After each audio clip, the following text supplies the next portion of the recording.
Hello everyone, I welcome you all on Quick Eco। आज का हमारा टॉपिक है WTO यानी वर्ल्ड ट्रेड ऑर्गेनाइजेशन। इसके पहले हमने बहुत सारे टॉपिक को कवर किए हैं जैसे कि IMF, गेट्स और भी इंस्टीट्यूशंस जैसे कि कैसे इन्वॉल्व हुआ वर्ल्ड बैंक का या फिर किस तरह से ये वर्ल्ड इंस्टीट्यूशंस आने लगे। तो हम इन सारे टॉपिक्स के बारे में ऑलरेडी डिस्कस कर चुके हैं। ये हमारे प्रीवियस वीडियो में जाके आप प्लेलिस्ट में देख सकते हैं। आज हम पढ़ेंगे वर्ल्ड ट्रेड ऑर्गेनाइजेशन के बारे में। तो चलिए स्टार्ट करते हैं। और वर्ल्ड ट्रेड ऑर्गेनाइजेशन है क्या? एक होता है मल्टीलेटरल और एग्रीमेंट्स, एक होता है inter government organisation. Multilateral agreements का मतलब होता है कि उसमें बहुत सारे एग्रीमेंट्स हुए हैं। इंटर गवर्नमेंटल ऑर्गेनाइजेशन है WTO। अब इसके बारे में हम देखते हैं ये क्या है। World trade organisation is an intergovernmental organisation that is concern with the regulation of international trade between nation. यानी कि एक इंटर गवर्नमेंटल ये ऑर्गेनाइजेशन है। इसका कंसर्न क्या है? जो भी ये रेगुलेट करता है इंटरनेशनल ट्रेड का दो देशों के बीच में। The main function of organization is to supervise and liberalize international trade। यानी कि जो गैट का ऑब्जेक्टिव था वो भी कहीं ना कहीं गैट के ही से निकला हुआ है WTO। तो इसीलिए गैट के सारी इंफॉर्मेशन जितने भी हमने पढ़े थे वो भी इंक्लूड होंगे WTO में। Officially commenced on 1 January 1995 under Marrakesh Agreement, replacing the GATT with comments in 1948। यानी कि हमने पिछले वीडियो में जब हम गैट्स पढ़े थे तो हमने पढ़ा था कि कैसे इसका बर्थ हुआ, WTO का कब हुआ, किस राउंड्स में हुआ। तो उसी तरह माराकेश एग्रीमेंट के थ्रू 1995 में ऑफिशियली वर्ल्ड ट्रेड ऑर्गेनाइजेशन बन गया। और किसको रिप्लेस करके? तो गैट को रिप्लेस करके ये बना था। इसका हेडक्वार्टर है जिनेवा, और जिनेवा क्या है? स्विट्जरलैंड में। नेक्स्ट हम देखते हैं। In April 1994 member of GATT signed a formal agreement in Marrakesh for establishing a new organisation and permanent one. जो गैट था वो परमानेंट नहीं था पहले, लेकिन जब माराकेश में साइन हुआ गैट का तो फिर गैट को एक नया नाम दिया गया, वो है WTO। और ये एक तरह से एक परमानेंट ऑर्गेनाइजेशन बन गया 1995 में। WTO achieved international status like IMF, but it's not a UN agency. WTO ने इंटरनेशनल स्टेटस तो अचीव कर लिया, लेकिन ये UN की एजेंसी नहीं है। UN में कौन कौन सी कितनी सारी एजेंसीज हैं या वर्ल्ड बैंक के जितने पार्ट्स हैं वो UN की एजेंसीज हैं। तो वो ऑलरेडी हमने वीडियो में कवर किया है। जिसने भी नहीं देखा वो जाके देख सकता है। इस प्लेलिस्ट में जनरल इकोनॉमिक्स फॉर ऑल के से प्लेलिस्ट बना होगा, उसमें आप देख सकते हैं इसके पहले की सारी वीडियोस। उसके बाद हम देखेंगे it has a general council for its administrations which represent one member from each country. It meets once in a month. यानी कि ये जनरल काउंसिल जो एडमिनिस्ट्रेशन का होता है उसमें एक मेंबर जो होते हैं सारी कंट्री से, वो एक बार मंथ में ज़रूर मिलते हैं। ये एक जनरल इन्फॉर्मेशन थी। अब WTO का इवोल्यूशन कैसे हुआ, इसको बहुत शॉर्ट पॉइंट के तौर पे मैं यहाँ पे लेके आई हूँ ताकि आप लोगों को एक माइंड में स्ट्रक्चर बन जाए कि कैसे कौन से ईयर में और कैसे कैसे ये एक ही स्लाइड में हम देख लेंगे। अब जैसे 1944 में ब्रिटन वुड कॉन्फ्रेंस हुआ जो कि इंटरनेशनल ट्रेड मतलब वो जो ब्रिटन वुड कॉन्फ्रेंस में wanted to make international trade organisation but US did not ratify. Thus GATT was born as a stop gap agreement. Bretton Wood conference में बहुत लोग चाहते थे कि इंटरनेशनल ट्रेड ऑर्गेनाइजेशन के नाम से एक ऑर्गेनाइजेशन फॉर्म हो, लेकिन USA ने इसको रेक्टिफाई नहीं किया, जिसके लिए एक एग्रीमेंट साइन हुआ जिसमें गैट इवॉल्व हुआ। गेट का इस्टेब्लिशमेंट हुआ 1947 में, aimed to reduce barrier of international trade, यानी इंटरनेशनल ट्रेड में जितने बैरियर हैं उसको रिड्यूस करने के लिए।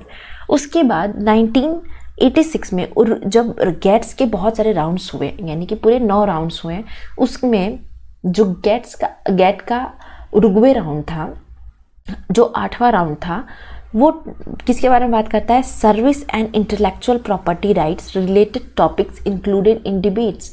और इसी राउंड्स में WTO का एज अ बर्थ हुआ, यानी कि उसका एक प्रपोजल दिया गया कि अब गेट्स को और ट्रांसफॉर्म और परमानेंट तरीके से लाना चाहिए। फिर 1993 में ये उरुग्वे राउंड जो है इसको कंप्लीट ये हुआ था 1993 में।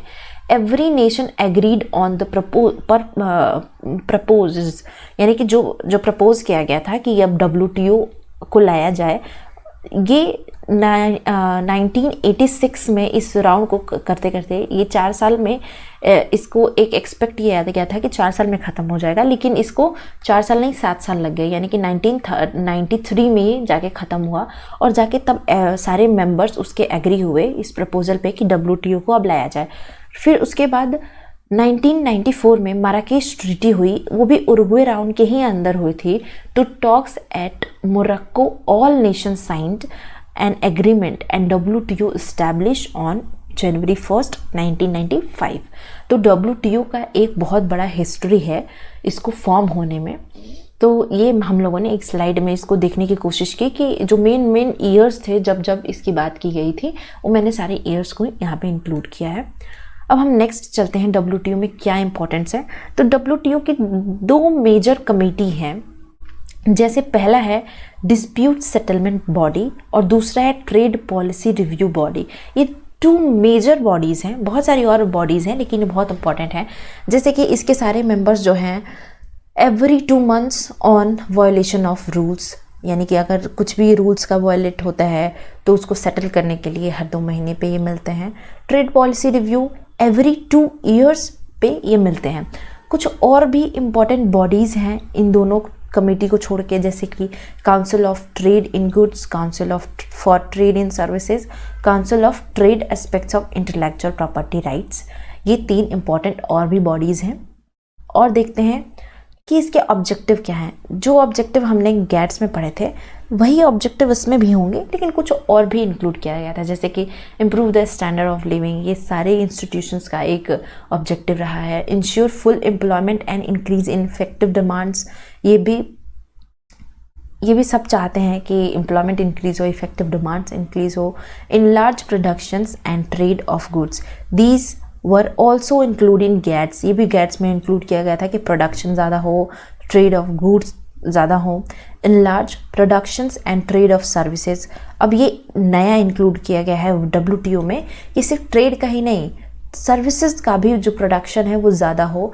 Ensure optimise utilisation of world resources, ये भी इंक्लूड किया गया WTO में कि वर्ल्ड के जितने भी रिसोर्सेज है उसको ऑप्टिमम यूटिलाइज हो। ऑप्टिमम यूटिलाइज का मतलब होता है कि जैसे कि हमारे पास कुछ रिसोर्सेज पड़े हैं, तो ये नहीं कि हम थोड़े से रिसोर्स को हम इधर उधर चीज़ों में उसको हम यूज़ कर रहे हैं। उस चीज़ का अगर हम यूज़ कर रहे हैं तो उससे हम कुछ और चीज़ बना रहे हैं, उसके वेस्ट मटेरियल से कुछ और चीज़ बना रहे हैं, और भी कुछ वेस्ट हो रहा है तो उससे भी हम और पॉसिबल चीज़ें बना दे रहे हैं, यानी कि इसका ऑप्टिमम यूज़ हम कर रहे हैं। नेक्स्ट है accept the concept of sustainable development, जो कि गेट्स में ये सब नहीं इंक्लूड किए गए थे कि WTO के ऑब्जेक्ट्स में इंक्लूड किए गए हों कि ज़रूरी हम अगर कोई भी डेवलपमेंट करें वो हमेशा सस्टेनेबल होना चाहिए, यानी कि हम सिर्फ अभी की चीज़ों को प्रेजेंट को ना देखें, हम अपने फ्यूचर को भी देखें, यानी कि सस्टेनेबल डेवलपमेंट हो और अपने इन्वायरमेंट को प्रोटेक्ट करें। ये बहुत ही इंपॉर्टेंट फैक्टर है, क्योंकि कभी कभी हम इस होड़ में कि हम सबसे ज़्यादा प्रोडक्शन कर रहे हैं या फिर हम सबसे ज़्यादा डेवलप्ड नेशन हैं, हम अपने प्रकृति को बहुत ज़्यादा दोहन करते हैं। तो इसलिए वर्ल्ड ट्रेड ऑर्गेनाइजेशन का ये एक ऑब्जेक्टिव भी है कि हमें अपने इन्वायरमेंट को प्रोटेक्ट करने पे भी फोकस करना है, जो कि अभी सभी ऑर्गेनाइजेशन का एक मेन मोटो है कि अपने इन्वायरमेंट को प्रोटेक्ट करें और सस्टेनेबल डेवलपमेंट करें। उसके बाद फंक्शन है WTO का क्या क्या है। ये असिस्ट करता है IMF को और IBRD को, जो कि अब वर्ल्ड बैंक हो गया है। मतलब IBRD ही वर्ल्ड बैंक है, या वर्ल्ड बैंक ही IBRD है, अब इसका एक पार्ट हो गया है। ये भी मैंने पिछले वीडियोज़ में बताए हैं। इसका दूसरा फंक्शन है to provide facility for implementations, administrations and operation of multilateral bilateral agreement of world trade, यानी कि ये सारी चीज़ें प्रोवाइड करना, फैसिलिटी पूरे वर्ल्ड ट्रेड में कैसे एग्रीमेंट्स, क्या क्या चीज़ें हों, ये सब वर्ल्ड ट्रेड ऑर्गेनाइजेशन के फंक्शन में आता है। अब कुछ इंपॉर्टेंट चीज़ें भी आती हैं, जैसे कि कौन कौन से एग्रीमेंट्स हुए हैं वर्ल्ड ट्रेड ऑर्गेनाइजेशंस के, वो भी हम देख लेते हैं। जब पहला तो है गेट्स, फिर दूसरा है GATS, dispute settlement, TRIPS and policy review, ये सारे वर्ल्ड ट्रेड ऑर्गेनाइजेशन के एग्रीमेंट्स हैं। अब जो गेट्स है, इसके जो एग्रीमेंट्स हैं, पहला है एग्रीमेंट्स ऑफ एग्री, यानी blue, green and amber box subsidies, textile and anti dumping. अब एंटी डंपिंग का मतलब क्या होता है, बाकी चीज़ तो आप लोग समझ गए होंगे। और blue, green and amber box subsidy का मतलब क्या होता है, इसका मतलब मैं आप लोग को नेक्स्ट स्लाइड में समझाऊंगी। लेकिन एंटी डंपिंग का क्या मतलब होता है, इसका मतलब मैं अभी समझा दे रही हूँ। अब देखिए, वर्ल्ड ट्रेड ऑर्गेनाइजेशन में एक एग्रीमेंट हुआ एंटी डंपिंग के भी नाम से। एंटी डंपिंग का मतलब है कि आप किसी भी प्रोडक्ट को बहुत ही ज़्यादा क्वांटिटी में बना के और बहुत ही कम दाम पे आप किसी दूसरे कंट्री में बेच दे रहे हैं।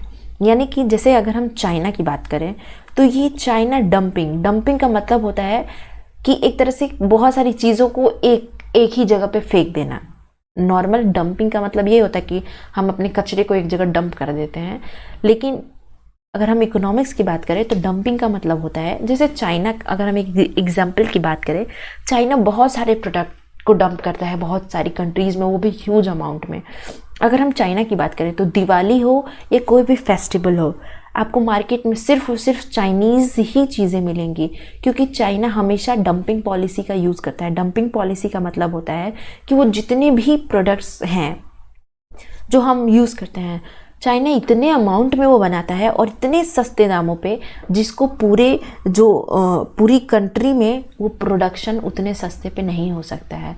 और उसी का वो एडवांटेज लेके वो उतने ह्यूज अमाउंट में प्रोडक्शन करके और किसी एक कंट्री में पूरा डंप कर देता है, यानी कि पूरा बेच देता है, वो भी कम दामों पे। उसी को हम डंपिंग कहते हैं। अब इसकी वजह से ये कभी कोई सोचेगा कि ये तो अच्छी बात है, कम दामों पे हमें चीज़ें मिल जा रही हैं, लेकिन इसके बहुत सारे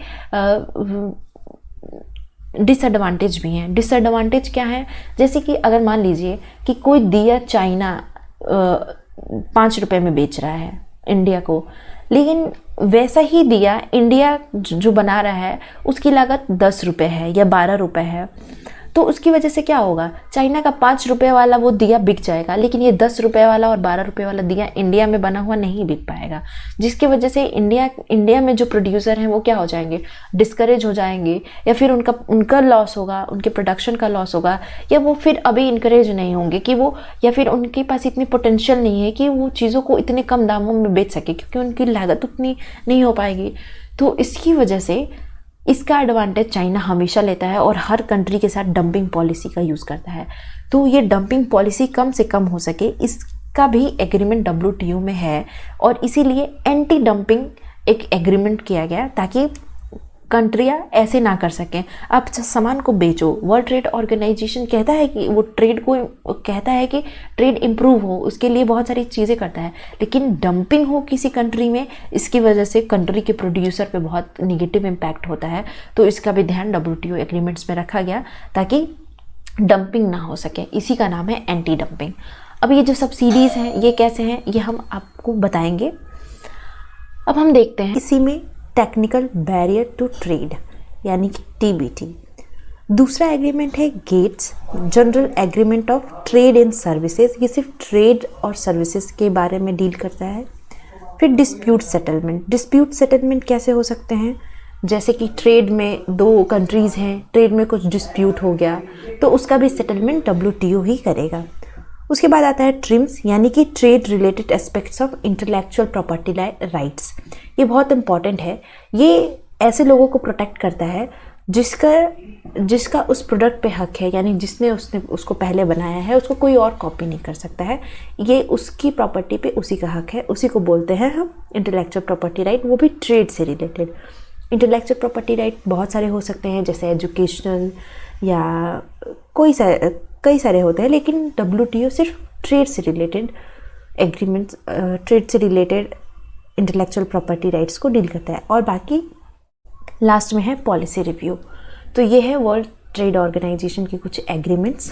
अब हम देखते हैं कि जो हमने एग्रीमेंट्स में देखे थे, green box, amber box and blue box subsidy, वो क्या होती है।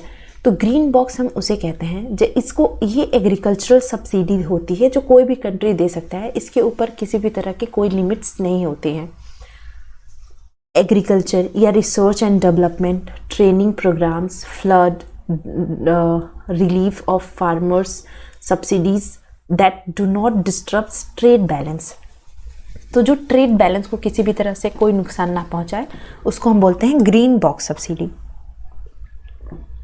इसमें वर्ल्ड ट्रेड ऑर्गेनाइजेशन की कोई भी लिमिट्स नहीं होती हैं, ये सब्सिडी हम दे सकते हैं। सॉरी। दूसरा है blue box. Blue box subsidy that don't increase with productions, यानी कि जैसे जैसे अगर हम प्रोडक्शन इंक्रीज कर रहे हैं तो हम ब्लू बॉक्स सब्सिडी को वैसे वैसे हम नहीं दे सकते। एक लिमिटेड प्रोडक्शन में ही ब्लू बॉक्स सब्सिडी दी जाती है। इसमें भी वर्ल्ड ट्रेड ऑर्गेनाइजेशन की कोई लिमिट्स नहीं है। अब हम आते हैं अम्बर बॉक्स पे। अम्बर बॉक्स सब्सिडी ये बैलेंस को डिस्टर्ब कर सकता है अगर हम ज़्यादा दें तो किसी भी कंट्री के लिए। तो अम्बर बॉक्स सब्सिडी भी बहुत इसके लिए लॉज बनाए गए हैं कि आप कितना दे सकते हैं।